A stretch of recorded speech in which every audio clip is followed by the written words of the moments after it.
Կոտայքի մարզի Ակունք գյուղի հարևանությամբ Հատիս լեռան հարավային լանջին բնության այս հրաշագեղ լռության մեջ կանգնած է Սուրբ Պողոս Պետրոս մատուռը,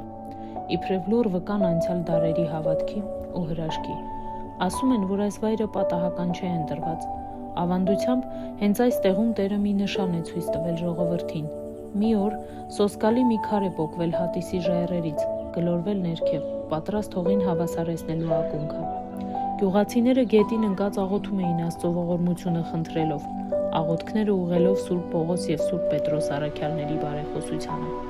Եվ ահա հրաշքով այդ քարը կանգ առավ, հենց այն վայրում, ուր հետագայում սրբակառույց մատուռը բացվեց։ Այդ օրվանից այս վայրը դարձավ ուխտատեղի, հավիտյան պահպանելու այն օրը, երբ աղոթքը հաղթեց հսկա քարին։ Մարդիկ գալիս էին հավատքով լցված, աղոթելու, լռելու, լսելու Աստծուն։ Գալիս էին այստեղ թողնելու իրենց ցավը, խնդրանքը, գոհությունը։ Ու մինչ օրս մարդկային շուրթերին նույն աղոթքն է.